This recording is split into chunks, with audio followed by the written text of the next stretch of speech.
오늘 살펴볼 하나님의 말씀은 마태복음 8장입니다.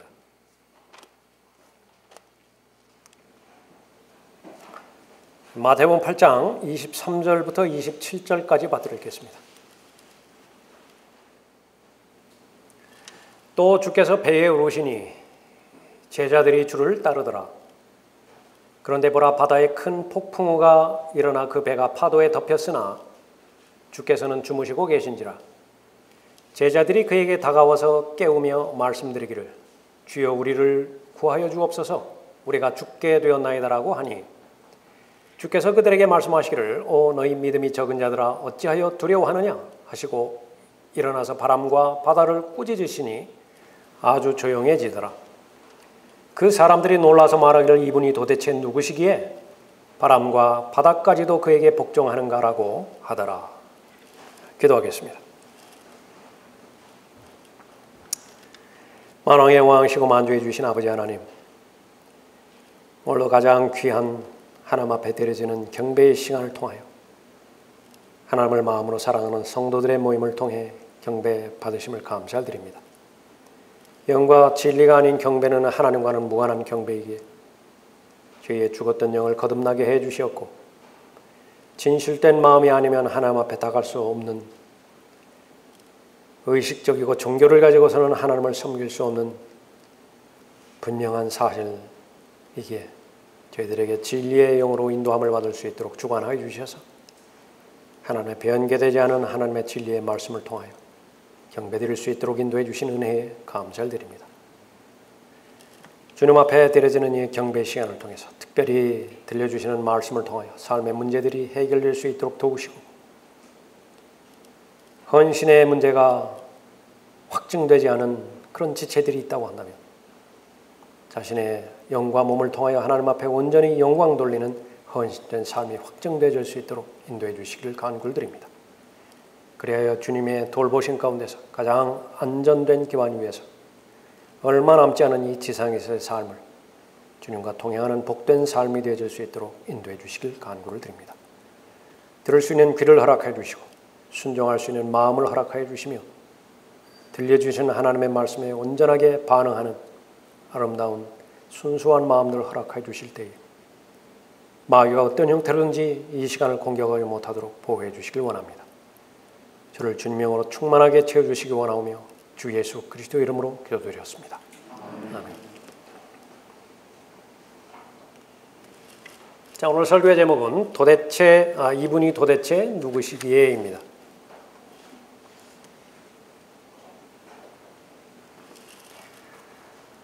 예수님과 공생의 3년 반 동안 먹고 자고 그야말로 동거동락했던 제자들이요, 예수님에 대해서 많이 알 것 같지만은 만나면 만나 뵐수록 도대체 모르겠는 것입니다. 오늘 본문 말씀도 바로 그 부분입니다. 이분이 도대체 누구시기에? 그러니까 만나면 만날수록 더 잘 알지를 못해요. 하늘에서 24 장로가 있죠. 창조주 하나님 앞에 경배를 드립니다. 스랍들도 경배를 드리죠. 거룩하시도다, 거룩하시도다, 거룩하시도다. 도대체 그 거룩하심의 끝은 어디인 것인가? 피조물들은 아무도 몰라요. 분명히 지금 하나님 앞에 경배를 드렸는데 다음번에 경배 드릴 때는 더 거룩하심이 발견되는 것입니다. 그 끝은 없어요. 영원 무궁한 것입니다. 영생은 하나님을 아는 것이라 말씀하셨습니다. 예수 그리스도를 아는 것이라 말씀하셨죠. 다른 세상적인 종교는 종교 의식에 매달려 있습니다. 그러나 살아있는 기독교 신앙이라고 하는 것은 살아계신 그분을 만나는 것이에요. 살아계신 그분을 만나면 구원받는 것이고요. 살아계신 그분과 동행하면서 그분을 잘 배워 알아가면 믿음이 자연스럽게 성장하는 것입니다. 그러나 반면에 그것이 형식화되고 종교화되었을 때는요, 그분을 위해서 열심히 무슨 일을 하는데 그분과 독대해서 그분과 1대1로 만나서 1시간 동안 잠잠히 있으라고 한다면 견디지를 못하는 것이 바로 타락한 기독교 신앙이기도 합니다. 오늘 본문 말씀은 예수님께서 폭풍을 잠재우신 이야기죠. 자연에 대해서 권세를 행사하시는데 본문이 처음 나오는 본문이에요. 많은 질병도 치유해 주시고요. 또 건전한 교리도 가르쳐 주시고 설교해 주셨죠. 그러나 자연에 대한 권세를 행사하신다. 그것은 바로 하나님의 아들이심을 입증하는 증거입니다. 마태복음 14장 33절에서 예수님께서 베드로를 부르시죠. 건너오라고. 처음에는 걷다가 의심함으로 해서 빠지죠. 건져 주십니다. 그때의 상황이에요. 둘이서 배에 오르니 바람이 그치더라. 배에 있는 사람들이 와서 주께 경배드리며 말씀드리기를 참으로 주님은 하나님의 아들이시니다. 하나님의 아들이 아니면은 이 바다에 폭풍 후에 자연을 통제할 수 없다라고 고백한 것이죠. 자, 오늘 본문 말씀을 통해서 예수 그리스도를 조금 더 자세히 알아가는 계기가 되어지기를 바랍니다. 하나님께서는 위로부터 선물을 주시는 분이심에 틀림이 없어요. 그러나 그 선물보다 더 중요하신 분이 선물을 주시는 분이시지요. 하나님의 보호하심 가운데서 우리의 삶은 매일매일 유지가 되어주고 있습니다. 보호해 주시는 분, 그분을 진정으로 알 때에 마음 깊은 곳으로부터 진정한 감사가 주님 앞에 드려질 것입니다. 이분이 도대체 누구시기에? 주 예수 그리스도는 사람으로 오신 하나님이시죠. 그분은 첫 번째로 인생의 목적을 제시하는 분이십니다. 23절 보십시오. 또 주께서 배에 오르시니 제자들이 주를 따르더라. 나를 따라오라. 목적이 없는데 그 명령을 하셨다고 한다면 참으로 무책임한 선생님이겠죠. 오늘 보는 말씀은요, 다른 복음서에 보면 저리로 건너가자 그렇게 말씀하십니다. 분명히 목적을 제시하시는 것이. 그래서 예수님 자신도 배에 오르시고 제자들도 그 배에 오르신 것이죠. 목적을 제시하시는 분은 창조주 하나님이십니다. 요한복음 1장 1절부터 3절까지 태초에 말씀이 계셨죠. 그때의 태초는 창세기 1장 1절의 태초가 아니죠. 영원 전에 태초를 말하는 것입니다. 그 말씀이 육신이 되어서 이 세상에 나타나셨어요. 은혜와 진리로 충만하신 분이셨다 말씀하셨죠. 그분을 보았더니 곧 아버지를 볼 수 있었다고 기록하고 있습니다. 삼위일체 하나님이십니다. 태풍이 아무리 빠른 속도로 온다 하더라도 시속 200km 이상의 속도로 온다 하더라도 사람이 할 수 있는 것은 아무것도 없습니다. 그 자연 재해에 대해서 욕할 수도 있고요. 저주를 퍼부을 수도 있습니다. 지하에 웅크리고 앉아서 쪼그리고 그 태풍이 지나가기를 기다릴 수도 있죠. 그러나 한 가지 할 수 없는 것은 파도를 보고 멈추라고 말하는 사람은 없어요. 그런 사람 봤습니까? 파도야 멈추어라. 바람아 잠잠하라. 다른 어떤 종교 지도자들도 그렇게 할 수 없습니다. 그렇게 말하는 사람이 있을지 모르지만 말한다고 해서 그대로 되지도 않는 것이고요. 바람, 물, 불, 이 세 가지가 일어나면은요, 사람이 할 수 있는 것은 마냥 지켜보는 일이래요. 아, 불 나면은 끌 수도 있지 않습니까? 정말 그런가요? 미국이나 호주에 그 거대한 산불이 일어났을 때 불로 그렇게 끄기 위해서 달려가는 소방수들 봤을 때 한결같이 느낄 것이에요. 사람이 할 수 있는 건 아무것도 없다고. 홍수가 날 때 그저 지켜볼 뿐이에요. 태풍이 불고 허리케인이 불고 토네이도가 불어닥쳤을 때 사람이 할 수 있는 것은 속수무책으로 번지는 대로 지켜볼 수밖에 없는 것이죠. 유일하게 예수 그리스도만이 명령하실 수 있는 분이십니다. 인간의 모습으로 오신 창조주 하나님이시죠. 이분이 도대체 누구시기에 바로 목적을 가지고 그 목적을 인간들에게 제시하시는 하나님이십니다. 사람으로 오신 하나님께서는요, 피곤해 하셨고 목말라 하셨고 배고파 하셨어요. 시장하셨다고요. 오늘 본문 말씀에도 보니까 너무 지쳐서 그날 하루는 너무 바쁜 하루였습니다. 너무 분주한 하루였어요. 아주 너무 고단하셨습니다. 배에서 자는 사람이 얼마나 많을지 모르지만은요, 저는 불가능합니다. 저는 배에 제일 흔들림이 없는 그것이 중앙이라고 하면 중앙에 앉아서도 불안불안하는 사람이에요. 그것도 배 뒷머리에 앉아서 주무셨는데 깨워야 할 정도로 깊은 잠을 주무셨던 분이죠. 완전히 100% 인간으로 오신 분이십니다. 그분이 인간으로 오시기 전까지는 좋으신 적이 없으세요. 주무신 적이 없으시다고 시편 121편 4절에서 말씀하십니다. 보라, 이스라엘을 지키시는 분, 그는 졸지도 아니하시고 주무시지도 아니하시리라. 사람이 돼서 이 땅에 오신 목적은 바로 하나님과 사람 사이의 중보자가 되기 위해서 이 땅에 오신 것이죠. 시편 107편 23절 이후의 말씀입니다. 배를 타고 바다로 내려가서 대양에서 일하는 사람들은 깊은 곳에서 주의 행사들과 그의 이적들을 보는도다. 이는 주께서 명하시고 폭풍을 일게 하시니 거기서 파도가 높아짐이라. 그들이 하늘까지 올라갔다가 깊음들로 다시 내려가니 그들의 혼이 고통으로 녹는도다. 그들이 이리저리 휘청거리고 술 취한 자들이 비틀거리며 어찌할 바를 모르는도다. 그때 그들이 그들의 고난 속에서 주께 부르짖으니 주께서 그들의 고통에서 그들을 이끌어내시며 폭풍을 잠잠케 하시니 그 파도가 잔잔해지는도다. 파도가 조용해져 그들이 즐거워하니 주께서 그들의 원하는 항구로 그들을 인도하시는도다. 믿든 믿지 않든지 간에 바다에서 일어나는 모든 일들은 다 하나님께서 관장하시는 자연 현상이라고 말씀하십니다. 파도가 높이 올 때 높은 곳까지 올라갔다고요. 가장 낮은 곳까지 내려가기도 하죠. 그때 하나님께서 다 간섭하시고 주관하신다라고 하는 사실입니다. 그러나 그 끝은 어떻습니까? 폭풍을 잠잠케 하시니 그 파도가 잔잔해지는도다.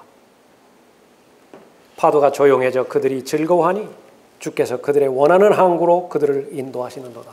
이제 들림바다 올라가면 모든 성도는 간증들로 넘쳐날 것입니다. 그때 왜 그런 어려움을 당하게 하셨는지, 왜 그런 큰 폭풍우가 한 번도 아니고 두 번도 아니고 여러 번 내 인생 가운데 그렇게 들이닥쳐야 했는 것인지. 그러나 끝은 파도가 조용해졌죠. 영원한 아버지의 집으로 인도해 주신 것입니다. 이분이 도대체 누구시기에? 믿음이 성장하기 위해서는 주 예수 그리스도를 잘 알아가면 됩니다. 그분은 성경에 계시된 하나님이시죠. 겸손한 마음으로 배우고자 하는 준비된 마음만 갖추고 있다고 한다면 그 순종하고자 하는 마음을 통해서 아버지 하나님께서 가르쳐 주시는 것이에요. 그분은 어떤 분이십니까? 사람 오신 주 예수 그리스도는 두 번째로 아버지께 온전히 자신을 맡기신 분이세요. 우리가 순종을 배우는 것은요, 순종하신 분을 보고 배우는 것인데 히브리서 5장에 의하면 하나님이시면서 사람으로 오신 그분은 죄 없이 오셨지만 처음부터 온전하지는 않으셨다. 우리가 배웠죠? 순종을 배움으로 인해서 오늘도 순종하고 내일도 순종하시고 다 이루었다 말씀하실 때까지 십자가의 죽음에까지 순종하심으로 인해서 온전하게 되신 거예요. 그 결과 자신에게 다가오는 모든 사람을 다 도와주실 수 있습니다. 그분은 바로 아버지께 온전히 자신을 맡기신 분이에요. 본문에 보면 제자들이 아주 불안했죠. 불안 정도가 아니라 패닉에 빠졌습니다. 공황에 완전히 빠져버렸죠. 한두 번 일어나는 폭풍 정도가 아니라 큰 폭풍이라고 말씀하십니다. 이 갈릴리 바다는요, 이 해면보다 낮아요. 그 해수면보다 낮은 바다가 있습니다. 주변에는 산들로 둘러싸여 있기 때문에 폭풍이 찼다고 그래요. 지형학적으로. 그런데 그 폭풍 중에서도 본문에서는 큰 폭풍우라 그렇게 언급하고 있죠. 주께서는 배의 뒤편에서 베개를 베고 주무셨다 그렇게 말씀하십니다.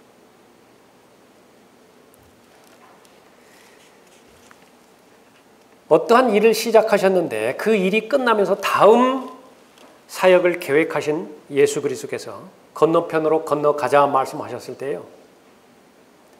본인은 이 지상 생애의 마지막이 어디에서 끝날 것인지를 미리 알고 계시는 분이십니다. 그것을 아버지 하나님께서 미리 보여주셨어요. 알려주셨어요. 자신은 바다에서 죽을 운명이 아니에요. 어디에서 돌아가시죠? 십자가에서 돌아가시는 것입니다. 베드로에게 자신을 계시해 주시면서 계속해서 자신의 고난당할 것을 예언하셨죠. 마태복음 16장 21절에서 그때로부터 예수께서 자기가 예루살렘에 가야 될 것과 장로들과 선임 제사장들과 서기관들로부터 많은 고난을 받아야 될 것과 죽임을 당할 것과 셋째 날에 다시 일으켜지실 것을 제자들에게 알려주기 시작하시다. 이 가운데 단 하나도 일어나지 않으면 안 돼요. 다 일어나야 됩니다. 종교 지도자들에 의해서 박해를 받아야 되시고요. 반드시 십자가에 달려서 죽으셔야 됩니다. 죽음의 형태가 여러 가지겠지만 십자가의 죽음만이 예수님이 죽으셔야 될 죽음이에요. 그 예언의 말씀에 따라서 십자가에 돌아가셨을 때 제자들은 다 실망해서 뿔뿔이 흩어졌죠. 기억하지 못했기 때문에 그렇습니다. 죽은 지 셋째 날에 다시 살아나실 것이라고, 다시 만날 것이라고 거기까지 기억을 했었어야 됐어요.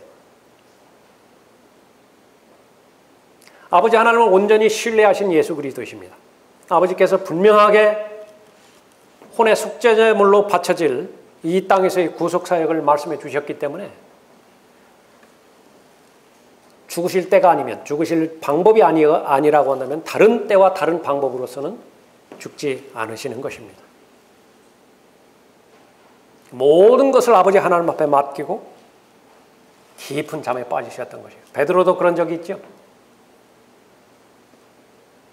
믿음이 갈팡질팡할 때에는 예수님을 부인하기도 했지만은요. 사도행전 2장에서 그 위대한 설교를 하고 바로 너희가 죽인 그 예수가 그리스도시라고, 너희의 메시아라고 담대하게 선포한 이후에 그의 삶은요. 어떤 두려움이나 어떤 공포도 그의 마음을 침범해 들어오지 않습니다. 동료와 함께 감옥에 갇혔는데 함께 갇힌 동료는 죽었잖아요. 목베어서 처형당해버렸습니다. 야고보였죠. 그 다음에 자신의 차례인데 명절 때문에 죽이지 못하는 것이에요. 명절이 끝나면 그것은 거의 대부분 자신도 죽어야 돼요. 죽음을 앞두고서 깊은 잠에 빠졌는데 심지어 천사가 발로 걷어차야 일어날 정도로 깊은 잠에 빠졌죠.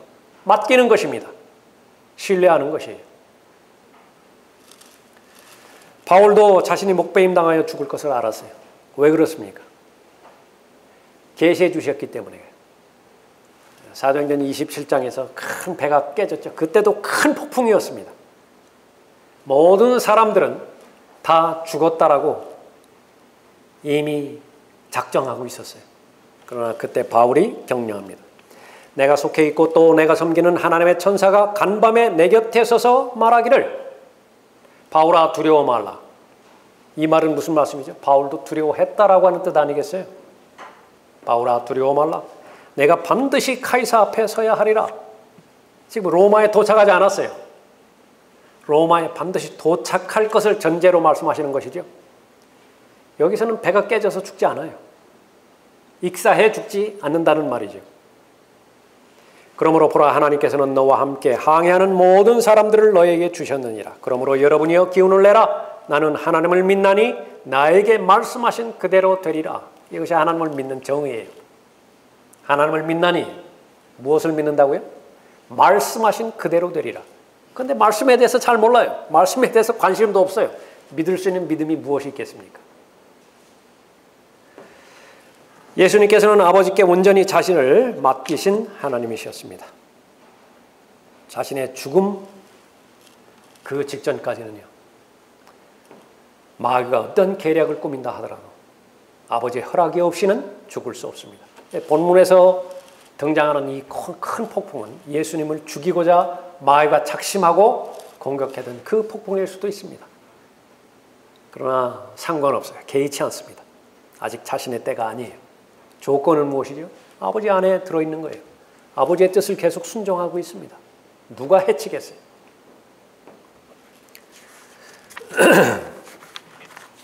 이분이 도대체 누구시기에? 사람으로 오신 예수 그리스도시죠?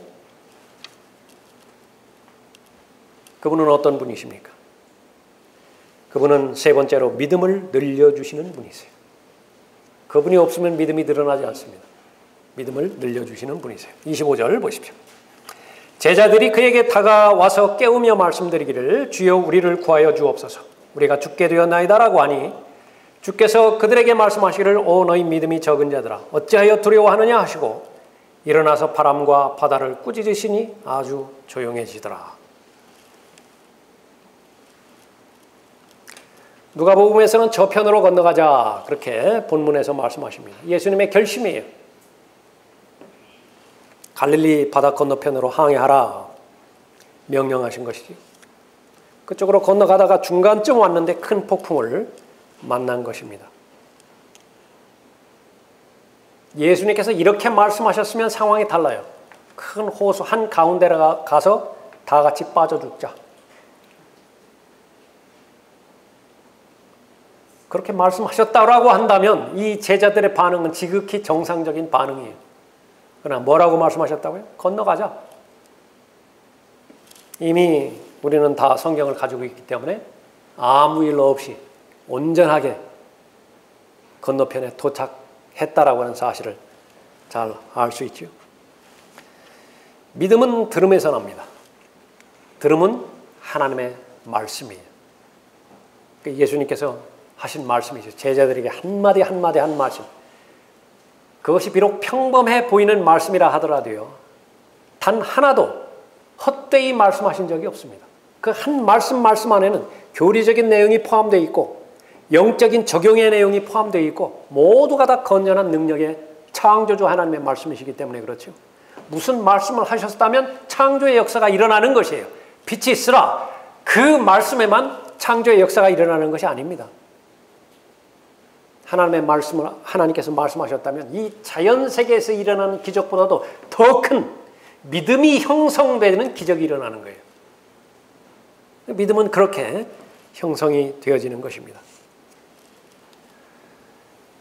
이 사람들은 구약 성경을 가지고 있었을 거예요. 이사야 43장 1절에서 이제 오 야곱아 너를 창조하신 주가 이같이 말하노라. 오 이스라엘아 너를 조성하신 분이 말하노라. 창조하시고 조성하신 분이라고 자신을 밝히세요. 어떤 일을 하실 것인가? 두려워 말라 내가 너를 구속하였고 내가 너를 지명하여 불렀으니 너는 내 것이라. 내가 물들을 통과할 때도 내가 너와 함께 있을 것이며 내가 강들을 통과할 때에도 물이 너를 덮치지 못할 것이라. 이미 과거의 역사를 통해서 입증해 주셨죠.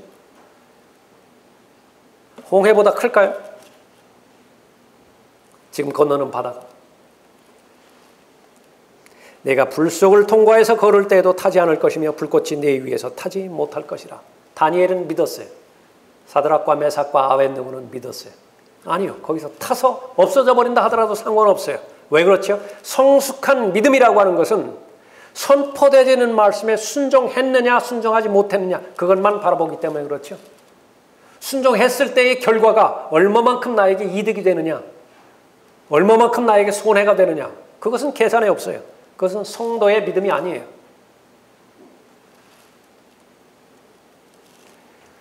예수 그리스도를 개인의 구주로 믿으면 구원받습니다. 구원받는 즉시로 성령 하나님께서 예수님께서 성령 하나님의 인격으로 들어오시죠. 죽은 영을 살려주십니다. 그 살려진 영은 동시에 셋째 하늘에 앉혀져 있고 동시에 내 안에도 있죠. 그래서 나는 한 시간에 두 공간에 위치하는 존재가 되는 것이에요. 여러분이 거듭났다고 한다면 여러분의 영은 셋째 하늘에 다 앉혀져 있습니다. 제 말이 아니라 에베소서 2장 5절 말씀이에요. 그렇기 때문에 여러분이 죽으면 여러분의 영이 있는 곳을 찾아서 가는 것입니다. 예수 그리스도께서 여러분이 탄 배와 한 배에 있는 것이에요. 그럼 보장이 되어지는 것입니다. 결국은 로마서 8장 29절에 의하면 믿음의 목표는 아들의 형상과 일치되는 것입니다.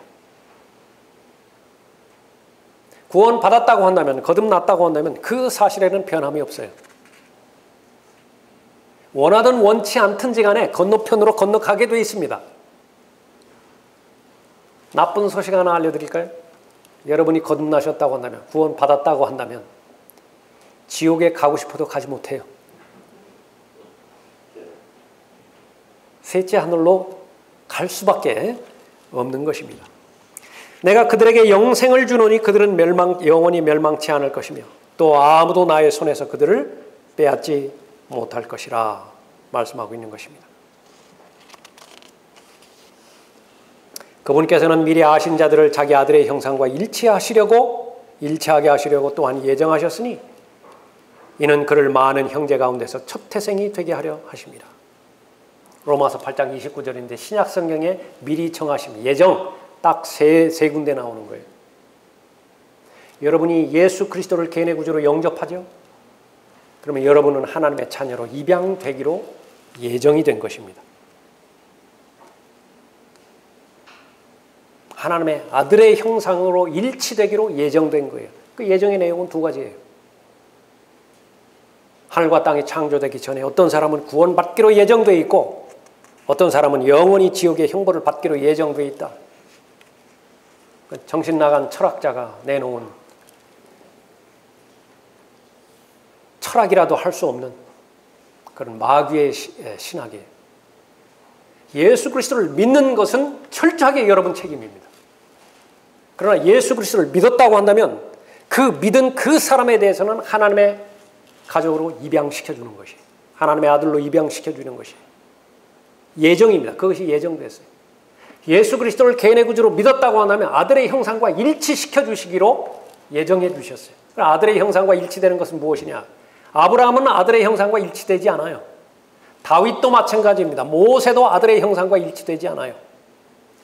사도행전 2장부터 시작해서 데살로니가전서 4장에서 휴거되기까지 그 사이에 하나님의 자녀들만 아들의 형상과 일치되는 것입니다. 그리스도인들이에요. 여러분 안에 예수 그리스도께서 내주하고 계십니까? 그 사실을 알고 있다고 한다면요. 건너가자 그랬으면 건너가는 거예요. 믿음의 창시자요 완성자이신 예수 그리스도께서 구원의 시작을 그분께서 시작하셨다고 한다면 그분께서 끝맺으세요. 여러분이 관여할 바 아닙니다. 그 사실을 믿을 수 있는 모든 사람은 자신의 구원에 대해서 확신하는 것입니다. 이 사실에 대해서 잘 모르겠다. 다시 원점으로 돌아가십시오. 나는 진심으로 예수 그리스도를 개인의 구주로 믿었는가? 영접하였는가? 너희가 믿음 안에 있는지 너희 자신을 시험하고 스스로 입증하라. 예수 그리스도께서 너희 안에 계신 것을 스스로 알지 못하느냐? 그렇지 못하면 너희는 버림받은 자들이라. 구원받는 것은 무엇을 의지하느냐? 거기에 달려 있습니다. 여러분이 매번마다 정기적으로 교회 출석하는 것, 그것을 의지합니까? 그러면 구원의 확신에 대한 의심은 자동적으로 생기는 거예요. 그것이 구원을 보장해 주지 않아요. 갈보리 십자가에서 나의 죄를 위해 희생하신 사람의 피가 아닌 하나님의 피가 흘려졌을 때에 나의 모든 죄가 다 용서되고 죄가 되었다는 하나님의 말씀, 그 말씀을 믿을 때에, 의지할 때에 나는 구원받는 것이죠. 거기에 무엇을 더한다고 한다면 행위를 더하는 것으로 그것은 자랑하는 것이라고 에베소서 2장 8절 9절에서 언급하고 있습니다. 또한 그분께서 너희를 끝까지 확고하게 지키시어 우리 주 예수 그리스도의 날에 책망할 것이 없게 하시리라. 고린도전서 1장 8절 말씀입니다. 자, 그것이 여러분이 보장해 놓은 보장받은 구원이고요. 우리가 그 목표로 되는 항구로 가기까지는 두 가지 방법이 있죠. 죽음의 관문을 통해서 갈 수도 있고요. 죽음을 경험하지 않고 휴거를 통해서 올라갈 수도 있습니다. 그 기간까지 어떠한 그리스도인도 폭풍으로부터 자유롭지 못합니다. 그래서 여러분은 예수 그리스도를 잘 알기 위해서는요, 그분께서 책망하시고 꾸짖으셨던 이 폭풍우에 대해서 잘 알아야 돼요. 그러면 예수님께서 원하시는 대로 잘 반응할 수 있을 것이고, 잘 반응한 결과 하나님께 주시는 복으로 여러분의 믿음은 위대한 믿음으로, 큰 믿음으로 형성이 될 것입니다. 폭풍의 권세에 대해서 우리가 잘 알아야 됩니다. 폭풍은 갑작스럽게 옵니다. 폭풍은 예고하지 않아요. 인생의 폭풍을 물론 말하는 것이죠. 한순간 괜찮다가 일순간에 바닥이 솟구쳐버립니다. 전화 벨 한마디로 다 뒤집어 버려버려요. 그 전화 한 통 받은 것이요, 폭풍 후에 하루 사이에 한 번의 진단으로 인생의 폭풍 안으로 들어가게 되는 것입니다. 여러분은 세 가지 중에 하나예요. 지금 막 휘몰아치는 폭풍 한가운데 있든지요, 얼마나 기도가 절실하겠습니까? 얼마나 도움이 요청하겠어요? 그 폭풍에서 막 나오는 중이든지, 아니면 여러분이 감지하지 못할 뿐이지 폭풍 안으로 지금 막 들어가고 있든지, 폭풍과 무관한 사람은 아무도 없는 것입니다. 또 하나 병행해서 알아야 될 것은요, 폭풍은 혹독하다고요. 그건 나만 알아요. 아무리 친한 사람도 내 마음을 알아주지 못합니다. 그렇기 때문에 우리는 그 폭풍을 통제하실 수 있는 예수 그리스도의 도움이 필요한 것이죠. 폭풍이 닥쳤는데 가혹하지 않은 폭풍이 있다. 그건 무슨 폭풍이에요. 미풍이라고 하죠. 그런 것은 잠깐 즐길 수도 있다고요. 그러나 폭풍은 그러한 것이 아닌 것입니다. 이 폭풍의 원인에 대해서 우리가 잘 알 수 있어야 됩니다. 인생을 사는 것이기 때문에 자연스럽게 맞이하는 자연적인 폭풍이 있어요. 사람이 왜 감기에 걸리는 것이죠? 인생이기 때문에 걸리는 거예요. 왜 코로나19에 걸리죠? 그냥 인생이기 때문에 걸리는 것입니다.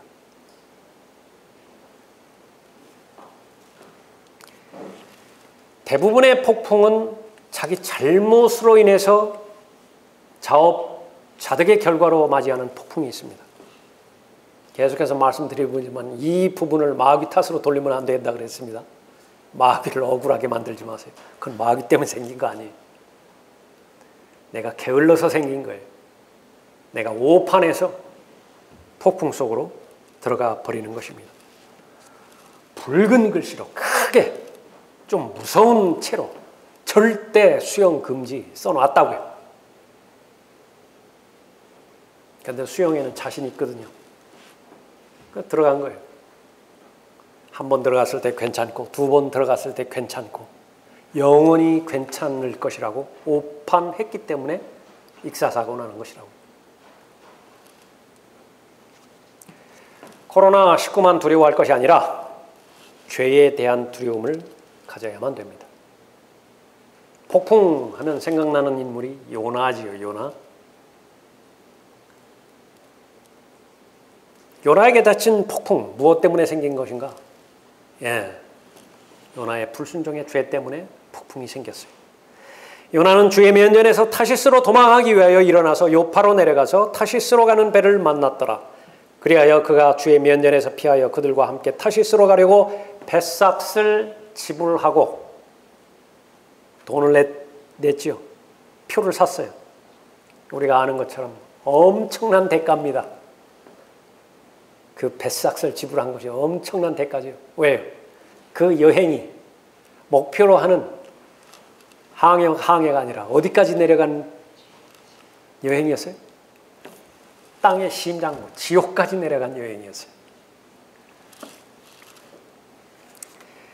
뱃삭을 지불하고 배에 탔더라. 그러나 주께서 큰 바람을 바다로 보내셨더니 바다에 큰 폭풍이 일어나서 배가 거의 부서지게 된지라. 폭풍이에요. 자업자득으로 오는 폭풍입니다. 다행인 것은 요나는 깨달았어요. 내 잘못 때문에 온 것이구나. 사람들에게 말하잖아요. 나를 던지라. 그러면 잠잠해질 것이라. 차선이지만 훌륭한 선택입니다. 그러나 얼마나 많은 사람들이 죽음에 이르는 순간까지 자신에게 닥친 폭풍이 자신의 불순종 때문임에도 불구하고 그것을 알아차리지 못하고 죽음을 맞이하는 사람이 얼마나 많겠어요.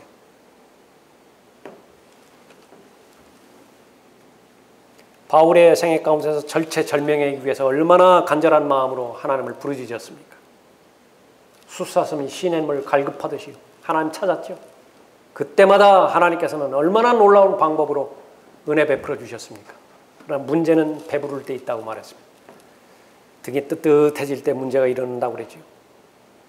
전쟁의 위험도 없어요. 전쟁했다고 한다면 이미 강국이 되었기 때문에 백전백승이에요.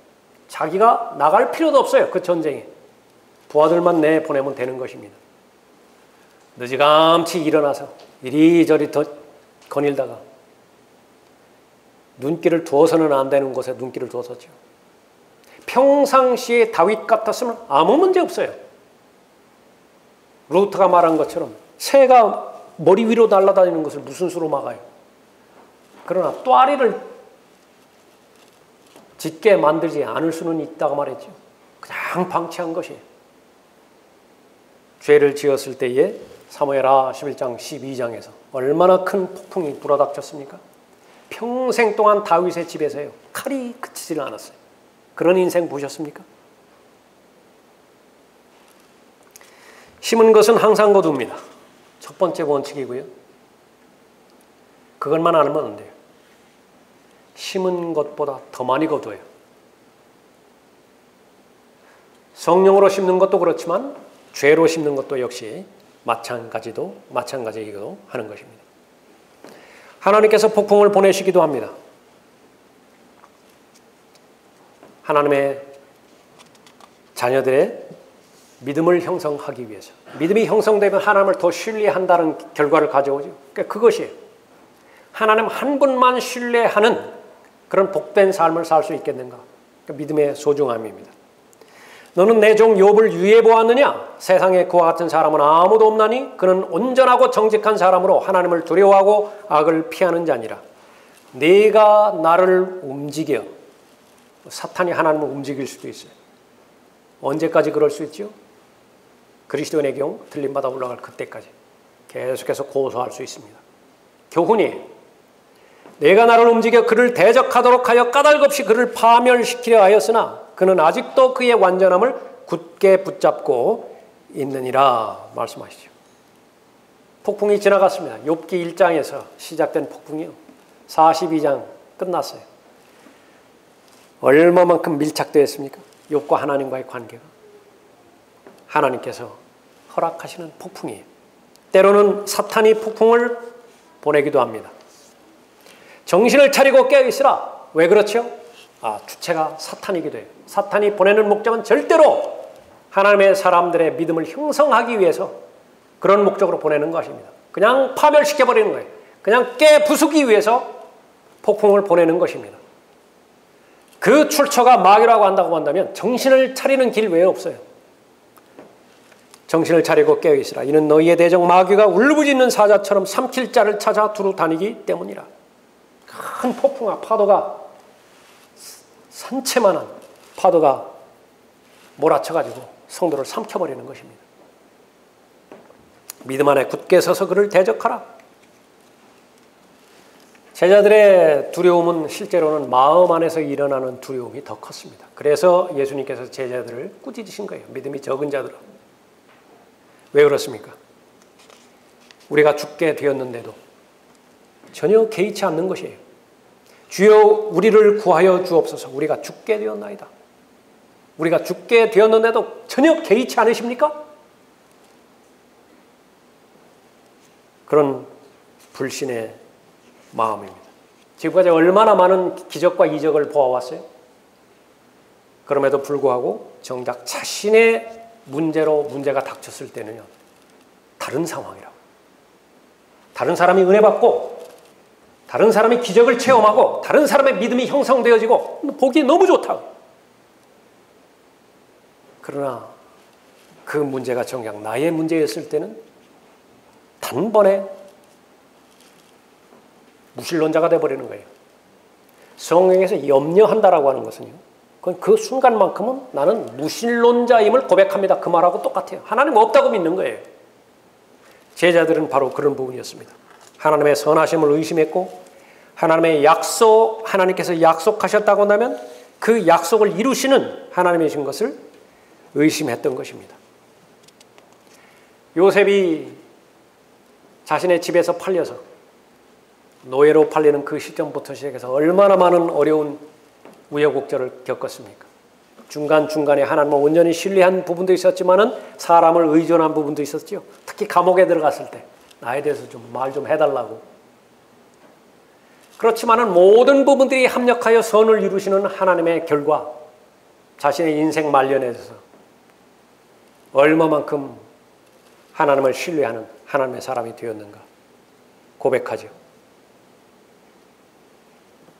창세기 50장 20절에서 당신들은 나에 대하여 악을 계획했을지라도 하나님께서는 그것을 선으로 계획하시어서 오늘과 같이 많은 백성을 살도록 구원하시려고 하셨으니, 하나님과 동행하고 예수 그리스도를 계속해서 알아가는 사람의 특권은 무엇이냐? 주변에 있는 사람들이요, 아무리 악한 동기로, 나쁜 동기로, 더 나아가서 죽이고자 하는 동기로, 파멸시키고자 하는 동기로 나한테 달려들잖아요. 하나님께서 웃으세요.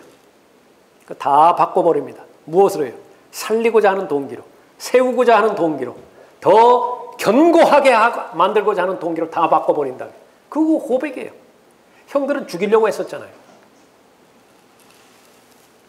당신들은 나에 대하여 악을 계획했을지라도 하나님께서는 그것을 선으로 계획하시어서 오늘과 같이 많은 백성을 살도록 구원하시려고 하셨으니. 그래서 낙심하지 않는 거예요. 우리가 낙심하지 않는 것입니다. 폭풍우는 그치지 않아요. 믿음이 많이 형성된다 하더라도 여전히 폭풍우는 우리에게 달려듭니다. 그러나 한 가지 아는 사실이 있습니다. 겉사람은 썩어질지라도 우리의 속사람은 날마다 새로워지는 것이에요. 속사람이 날마다 새로워지는 것이 멈추어지지 않는 한 계속해서 우리에게 닥치는 폭풍으로 연결되지는 환란들, 그것은 가볍다고 보는 거예요. 아, 본문에 보니까 큰 폭풍인데요. 예, 그것은 세상의 기준에서, 사람의 기준에서 볼 때 큰 폭풍이고요. 하나님의 사람 관점에서 볼 때는 가벼운 환란이에요. 그 가벼운 환란이 우리를 위하여 훨씬 뛰어난 영광의 비중을 이루어 나간다고 약속하고 있죠. 그리스도인입니다. 이분이 도대체 누구시기에? 사람으로 오신 예수 그리스도시죠. 그러한 삶의 문제가 닥칠 때마다 약속을 붙잡으십시오. 기억하십시오. 기록하십시오. 암송하십시오. 그 약속의 말씀이 여러분을 모든 폭풍으로부터 구해내실 것입니다. 의미 없는 고난은 없어요. 의미 없는 폭풍우는 없는 것입니다. 인생에서 만나는 모든 폭풍. 그런데 왜 어떤 사람은 그 폭풍에 의해서 부서지는 것입니까? 고난을 잘 통과하지 못했어요. 어떤 사람은 똑같은 징계인데 왜 쓴뿌리를 갖게 돼 있는 것입니까? 징계를 견디지 못했어요. 그냥 재수 없어서 이 일이 생겼다고 경시해버린 것입니다. 우리가 폭풍우를 만났을 때 갖춰야 되는 자세는요, 진지하게 하나님 한 분만을 바라보는 것입니다. 이분이 도대체 누구시기에 자연에 대해서 권세를 행사하실 수 있는 분이세요. 주변에서 일어나는 아무리 작은 일이라 하더라도 우연히 일어나는 일이라고 넘겨가지 마십시오. 하물며 밤잠을 설치게 되지는 인생의 큰 문제겠습니까? 근데 왜 기도하지 않으시는 거예요? 그런데 왜 사람에게 달려가기 전에 하나님께 먼저 달려가지 않는 거예요? 오늘 본문 말씀을 통해서 다시 한번 인생 전체를 통해서 여러분의 믿음을 늘려주시기를 원하는 사람으로 오신 창조주 바로 예수 그리스도, 그분을 만나시기 바랍니다. 잠잠하라 명령하십니다. 고요하라 명령하세요. 꾸짖기도 하세요. 책망하기도 하세요. 그러면 끝나는 것입니다. 그분께서 그 말씀만 하면 끝나는 것입니다. 이분이 도대체 누구시기에 바람과 바다까지도 그에게 복종하는가? 주님과 비교할 만한 사람은 아무도 없습니다. 만약에 비교할 만한 사람이 있다고 한다면 여러분의 마음 가운데 하나님을 신뢰하는 만큼이나 다른 어떤 대상이 있다고 한다면 예수 그리스도는 창조주 하나님이 아니신 것입니다. 기도하겠습니다.